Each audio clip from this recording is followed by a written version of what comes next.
قادر مطلق، آسمان اور زمین کے خالق الجہان کے پروردگار، تیرا شکر، تیری تعریف کرتے ہیں تیرے بندہ داؤد کی طرح، جس طرح اس نے تیری شکر گزاری کا گیت گایا۔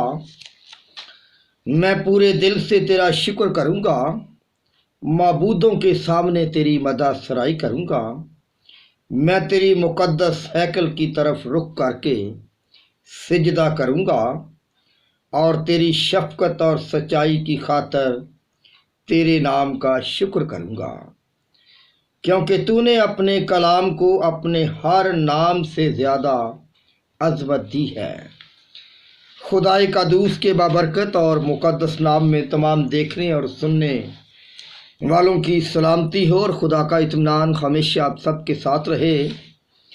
آج کلام مقدس میں سے ہم پڑھیں گے مقدس لوکا کی انجیل، اس کا دوسرا باب اور اس کی 22ویں آیت سے۔ کلام مقدس کے اس حصہ میں یوں لکھا ہے، مقدس لوکا کا انجیلی بیان، اس کا دوسرا باب اور اس کی 22ویں آیت میں لکھا ہے، پھر جب موسیٰ کی شریعت کے موافق ان کے پاک ہونے کے دن پورے ہو گئے تو وہ اس کو یروشلم میں لائے تاکہ خداوند کے آگے حاضر کریں، جیسا کہ خداوند کی شریعت میں لکھا ہے کہ ہر ایک پہلوٹا خداوند کے لیے مقدس ٹھہرے گا۔ کلام مقدس کا پڑھا جانا ہم سب کے لیے باعث برکت ہو۔ خداوند یسوع کے بابرکت، عظیم اور مقدس نام میں آج ہم عید ظہور کے چوتھے اتوار کی عبادت میں شامل ہوں گے، اور عید ظہور کا یہ چوتھا اتوار جو اس واقعے کی یاد دلاتا ہے کہ جب خداوند یسوع مسیح کو 40ویں دن ہیکل میں لایا گیا اور شریعت کے دستور کو پورا کیا گیا، تو آج عید ظہور کا یہ چوتھا اتوار ہے، اور اس میں مقدس لوکا کی معرفت ہمیں وہ بیان ملتا ہے جب طہارت کے دن پورے کر کے مقدسہ مریم اور مقدس یوسف اس بچے یسوع کو ہیکل میں لائے۔ کلام مقدس میں ہم مقدس لوکا کی معرفت یہ دیکھتے ہیں کہ 8ویں دن خداوند یسوع مسیح کو ہیکل میں لایا گیا تاکہ شریعت کے مطابق اس کا ختنہ کیا جائے اور اس کا پھر وہ نام رکھا جائے جو الہی نام تھا، جو آسمان سے آیا تھا۔ اور اس طرح سے جب 40 دن پورے ہو گئے تو یسوع کو ہیکل میں حاضر کیا گیا، اور یہ شریعت کا دستور تھا۔ اور شریعت کا دستور کیا تھا، اس کے لیے بائبل مقدس بیان کرتی ہے، احبار کی کتاب اس کے 12ویں باب میں، جس شریعت کو پورا کیا۔ احبار کی کتاب 12واں باب اور پہلی آیت میں لکھا ہے، اور خداوند نے موسیٰ سے کہا کہ بنی اسرائیل سے کہہ، اگر کوئی عورت حاملہ ہو اور اس کے لڑکا ہو تو وہ 7 دن ناپاک رہے گی جیسے حیض کے ایام میں رہتی ہے، اور 8ویں دن لڑکے کا ختنہ کیا جائے۔ اس کے بعد 33 دن تک وہ طہارت کے خون میں رہے، اور جب تک اس کی طہارت کے ایام پورے نہ ہوں تب تک نہ تو کسی مقدس چیز کو چھوئے اور نہ مقدس میں داخل ہو، اور اگر اس کے لڑکی ہو تو 2 ہفتے ناپاک رہے گی جیسے حیض کے ایام میں رہتی ہے۔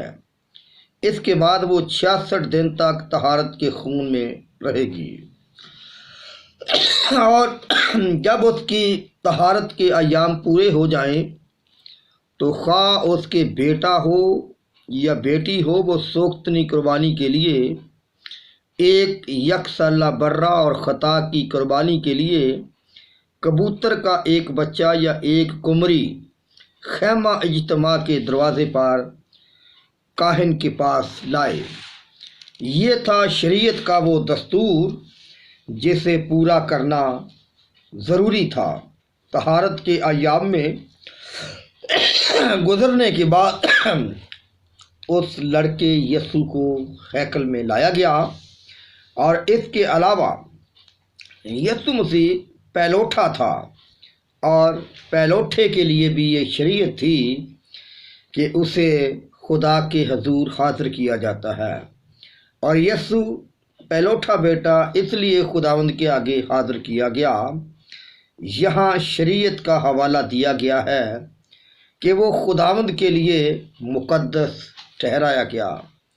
शरीयत के मुताबिक फिर उसका फिदिया देकर छुड़ाया गया, और ये दस्तूर भी शरीयत का था। इस दस्तूर के लिए कलाम मुकद्दस में गिनती की किताब उसका 18वां बाब और 4वीं आयत में लिखा है, बनी इसराइल की हर एक मखसूस की हुई चीज़ तेरी होगी, उन जानदारों में से जिनको वो खुदावंद के हजूर गुजरानते हैं। जितने पैलोठी के बच्चे हैं, खा वो इंसान के हों खा हैवान के, वो सब तेरे होंगे, पर इंसान के पैलोठों का फिदिया लेकर उनको ज़रूर छोड़ देना, और नापाक जानवरों के पैलोठे भी फिदिये से छोड़ दिए जाएं।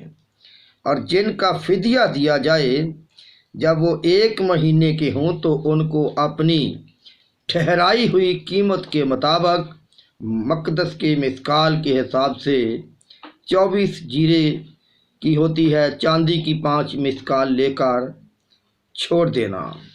ये शरीयत का दूसरा आइन था जिसको खुदावंद यीशु मसीह की ज़िंदगी में पूरा करना इंतहाई ज़रूर था, क्योंकि उसे शरीयत को पूरा करना भी ज़रूर था।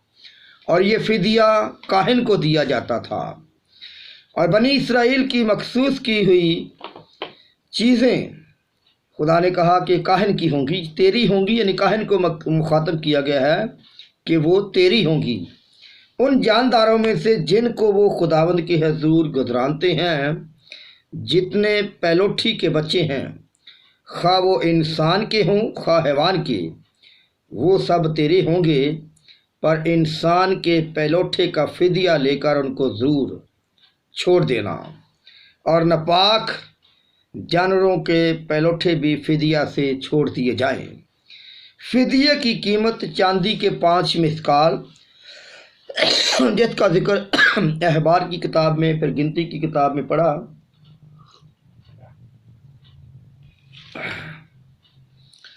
लेकिन अगर वालिदैन गरीब हों तो काहिन को इजाज़त थी कि कम ले ले या बिल्कुल कुछ न ले। फिर माँ अपना हदिया लाती।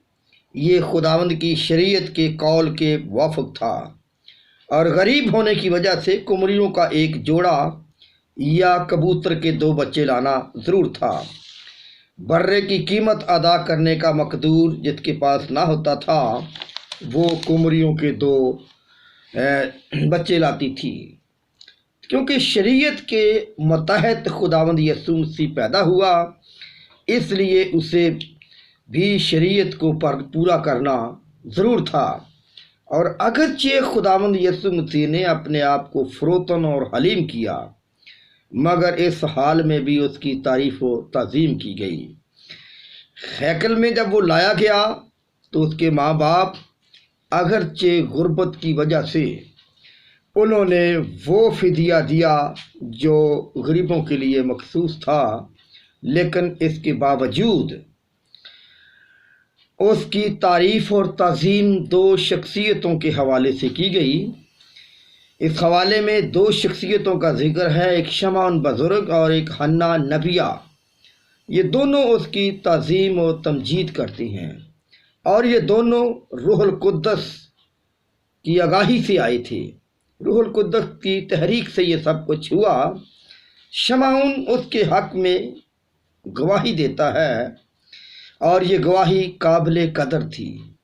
शमौन बुज़ुर्ग यरूशलेम में खुदा परस्ती और खुदा के साथ रफ़ाकत रखने में मशहूर था। शमौन का बेटा गैमलीएल था, जो फरीसी था और मसीहत का दुश्मन था। बहुत से इतराज़ करने वाले लोग इस बात पर इतराज़ भी करते हैं لیکن ایسا اکثر ہوتا ہے جس طرح ایلی کاہن کے بیٹے بھی ایلی کے بس میں نہیں تھے، بلکہ انہوں نے بدکاری کی۔ لیکن شمعون کے بارے میں لکھا ہے کہ وہ راست باز تھا، خدا ترس تھا، لوگوں سے انصاف کے ساتھ پیش آتا تھا۔ پھر اس میں یہ خوبی تھی کہ وہ خدا سے ڈرتا تھا، خدا کی عبادت کرتا تھا۔ یہ دونوں خوبیاں ایک ساتھ ہونی چاہیے، یعنی صرف عبادت گزار شخص جو ہے وہ راست باز یا خدا ترس نہیں ہو سکتا، لیکن جس کے اندر دونوں خوبیاں با یک وقت موجود ہوں۔ اور وہ بزرگ شمعون کی زندگی کے بارے میں یہ لکھا ہے کہ وہ راست باز تھا، خدا ترس تھا، انصاف سے پیش آتا تھا، پھر خدا سے ڈرتا تھا اور عبادت بھی کرتا تھا۔ وہ منتظر تھا، وہ اسرائیل کی تسلی کا منتظر تھا، یعنی مسیح موعود کا منتظر تھا، مسیح خداوند جو کہ تسلی کا سرچشمہ ہے۔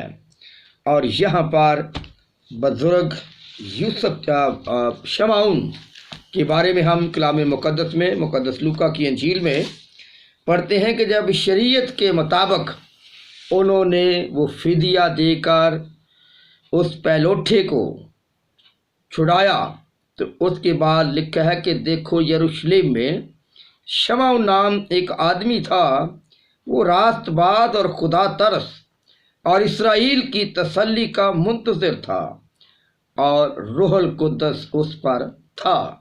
اس کو روح القدس سے آگاہی ہوئی تھی کہ جب تک تو خداوند کے مسیح کو دیکھ نہ لے، موت کو نہ دیکھے گا۔ اور یہ خدا کا انتظام تھا کہ وہ روح کی ہدایت سے ہیکل میں آیا، اور جس وقت ماں باپ اس لڑکے یسوع کو اندر لائے تاکہ اس کے لیے شریعت کے دستور پر عمل کرے، تو اس نے اسے اپنی گود میں لیا اور خدا کی حمد کر کے کہا، اے مالک، اب تو اپنے خادم کو اپنے قول کے موافق سلامتی سے رخصت کرتا ہے۔ بزرگ شمعون نے اس بچے یسوع کے بارے میں یہ گواہی دی جو روح القدس کی طرف سے اسے یہ سب کچھ موصول ہوا، اور اس نے ہیکل میں آ کر یہ ساری باتیں اس وقت بیان کی، اور سب کے سامنے اس نے کہا خدا نے چونکہ شمعون سے کیا گیا وعدہ پورا کیا۔ اور پھر وہ روح کی ہدایت سے بولا۔ شمعون کو اس منظر سے خوشی ہوئی اور اس نے یسوع کو گود میں لیا اور ایک سنجیدہ اعلان کرتا ہے، میں نے تیری نجات کو دیکھ لیا، اب تو اپنے خادم کو سلامتی سے رخصت کرتا ہے۔ بزرگ شمعون کی زندگی میں چند ایک اور بھی باتیں ہیں کہ خدا نے اپنے وعدے کو پورا کر دیا اس کی زندگی میں۔ شمعون شکر گزاری کی حمد کرتا ہے، ایمان کے اقرار کرتا ہے کہ یہ بچہ منجی ہے، خود نجات ہے، وہ نجات جو تو نے مقرر کی تھی۔ اور وہ اب التجا کیا کرتا ہے کہ دنیا کو الوداع کہنا چاہتا ہے، اس لیے وہ خدا سے یہ درخواست کرتا ہے کہ اب تو اپنے خادم کو سلامتی سے رخصت کر۔ یہ کون کہہ سکتا ہے؟ کوئی شخص یہ الفاظ اپنے لیے موت نہیں مانگتا کہ اب میں اس جہان سے چلا جاؤں۔ بڑے سے بڑا راست باز بھی اپنی زبان سے اس طرح کا اقرار نہیں کرتا، لیکن بزرگ شمعون یہ درخواست کرتا ہے کہ اب تو اپنے خادم کو سلامتی سے رخصت کر۔ نیک آدمی کی موت پرسکون ہوتی ہے، اور اسی بات کا اظہار مقدس پالوس رسول بھی کرتا ہے خطوں میں کہ میرا جینا مسیح اور مرنا میرے لیے نفع ہے۔ وہ اس خواہش کا اظہار کرتا ہے کہ میرا جی تو چاہتا ہے کہ کوچ کر کے مسیح کے پاس پہنچ جاؤں۔ اور بزرگ شمعون جس نے نجات کو دیکھا، اسرائیل کی تسلی کو دیکھا، اور پھر اس نے اس کے بارے میں کیا کہا، کیونکہ میری آنکھوں نے تیری نجات دیکھ لی ہے جو تو نے سب امتوں کے روبرو تیار کی ہے، تاکہ غیر قوموں کو روشنی دینے والا نور اور تیری امت اسرائیل کا جلال بنے۔ اور یہ باتیں مقدس یوسف اور مقدسہ مریم سن رہی تھی، اور لکھا ہے کہ ان باتوں پر جو اس کے حق میں کہی جاتی تھیں تعجب کرتے تھے۔ اور شمعون نے ان کے لیے دعائے خیر کی اور اس کی ماں مریم سے کہا، دیکھ، یہ اسرائیل میں بہتوں کے گرنے اور اٹھنے کے لیے ایک ایسا نشان مقرر ہوا ہے جس کی مخالفت کی جائے گی۔ اور خداوند یسوع مسیح کی مخالفت اس کی پیدائش کے روز ہی سے شروع ہو گئی، جب ہیرودیس بادشاہ نے اسے اس دنیا سے ختم کرنے کے لیے 2 سال کے بچوں کو قتل کروا دیا۔ اور پھر جب وہ منادی کرتا رہا تو وہ فقی اور فریسی شرع کے عالم اس کی مخالفت آخری دم تک کرتے رہے۔ اور پھر مقدسہ مریم کے لیے اس نے کیا کیا؟ اس نے کہا کہ بلکہ خود تیری جان بھی تلوار سے چھد جائے گی، تاکہ بہت لوگوں کے دلوں کے خیال کھل جائیں۔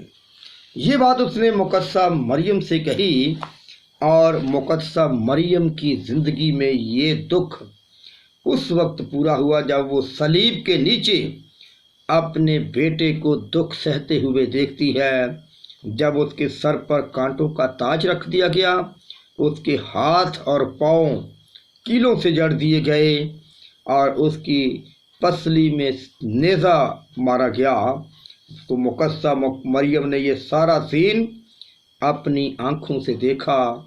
تو جب مقدسہ مریم سے کہا کہ تیری جان تلوار سے چھد جائے گی، تو وہ منظر ایک ماں کے لیے بہت گہرے دکھ اور تلوار کے چھد جانے سے بھی گہرا زخم ہے۔ تو بزرگ یوسف نے خداوند یسوع مسیح کے بارے میں بھی کہا کہ وہ غیر قوموں کو روشنی دینے والا نور ہے اور تیری امت اسرائیل کا جلال بنے گا۔ تو یہ باتیں سب بزرگ شمعون کو روح القدس کی طرف سے ملی، اور اس نے یہ باتیں یوسف تک اور مقدسہ مریم تک ان کے سامنے کہہ کر پیش کی، اور وہ دونوں اس بات پر تعجب کرتے رہے۔ اور دوسری شخصیت جس نے مسیح کی باتوں کو لوگوں تک پہنچایا، دوسری شخصیت حنا نبیہ تھی۔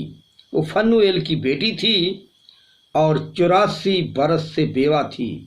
وہ ہیکل سے جدا نہ ہوتی تھی، بلکہ اس کے بارے میں لکھا ہے کہ روزوں اور دعاؤں میں رہتی تھی اور دن رات ہیکل سے جدا نہ ہوتی تھی۔ اس لیے یہ وہ معتبر شخصیتوں کی گواہی ہے۔ جب یسوع کو ہیکل میں طہارت کے دن پورا ہونے کے بعد ہیکل میں لایا گیا، اور شریعت کے موافق، دستور کے موافق وہ ساری رسوم ادا کی گئی کہ اس کا فدیہ دے کر اسے چھڑایا گیا۔ اور ایک اور بڑی اہم بات ہے جو لوگوں کے ذہنوں میں تصور، جو شریعت کے اصولوں کو جب ہم پڑھتے ہیں کہ عورت جو ہے وہ 40 دن تک اگر لڑکا پیدا ہوتا تھا تو پھر وہ مقدس میں داخل نہیں ہو سکتی تھی، اور شریعت کی اس رسمی شریعت سے خداوند یسوع مسیح نے اب ہمیں آزاد کروایا ہے۔ اور وہ 12 برس کی عورت جو 12 برس سے بیمار تھی، 12 برس سے اسے خون جاری تھا، اور ایک بہت بڑی بھیڑ میں جب اس نے ایمان رکھ کر خداوند یسوع مسیح کو چھوا تو خداوند یسوع مسیح نے पीछे मुड़कर देखा और उसने कहा कि किसने मुझे छुआ। और उस वक्त वो औरत डर रही थी और कांप रही थी, क्योंकि वो नापाकी की हालत में थी, शरीयत के दस्तूर के वाफक। और यीशु मसीह ने जब ये कहा कि किसने मुझे छुआ, तो दरअसल वो उस औरत को तो अपनी अलूहियत की वजह से जान सकता था, लेकिन वो डर रही थी कि मैं नापाक हूँ। और खुदावंद यीशु मसीह दरअसल उसे ये सिखाना चाहता था कि तुझे डरने की ज़रूरत नहीं। और फिर जब उसने इकरार किया तो फिर उसने उसके बारे में कोई ऐसी बात नहीं कही, बल्कि उसने उससे कहा कि तेरे ईमान ने तुझे अच्छा किया। अगरचे शरीयत के दस्तूर के मुआफ़िक वो नापाक थी, लेकिन खुदावंद यीशु मसीह जो पाक शख्सियत है, और जिस तरह पारस एक ऐसी धात है कि उसे जिस धात में भी शामिल कर लिया जाए, मिला लिया जाए, वो सोना बन जाती है। और इसी तरह खुदावंद यीशु मसीह जो पाक और मुक़द्दसा शरीयत के मुताबिक वो औरत अगरचे नापाक थी, लेकिन खुदावंद यीशु मसीह को छूने के सबब से वो अपने उस सारी बीमारी से भी शिफा पा गई।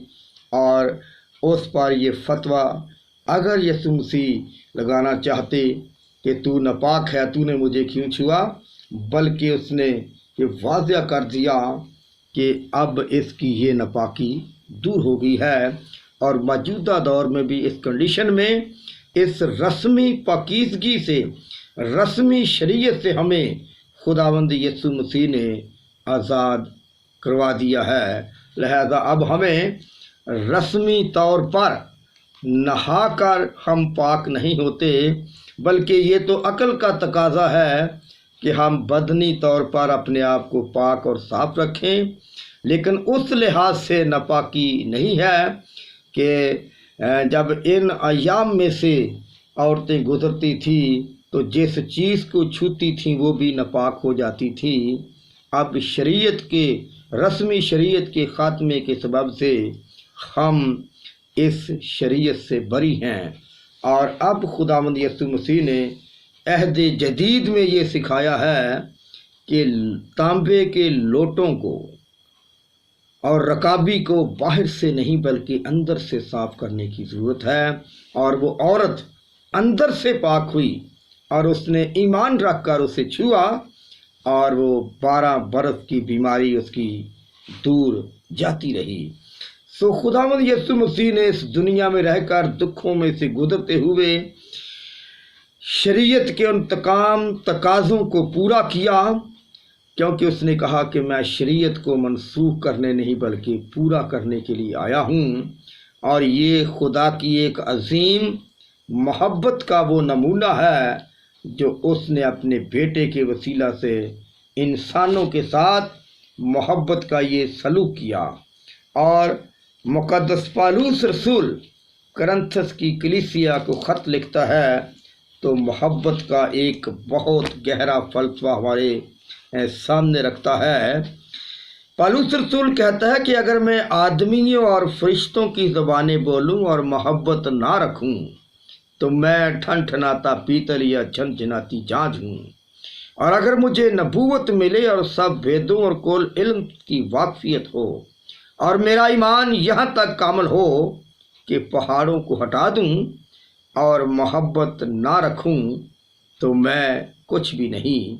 और अगर अपना सारा माल गरीबों को खिला दूँ या अपना बदन जलाने के दे दूँ और मोहब्बत ना रखूँ तो मुझे कुछ भी फ़ायदा नहीं है। इस दुनिया में हम देखते हैं कि बहुत से लोग फ़ख्र करते हैं अपनी हीलिंग पावर पर, बहुत से लोग फ़ख्र करते हैं अलमियत पर, बहुत से लोग फ़ख्र करते हैं अपनी नबूवत पर।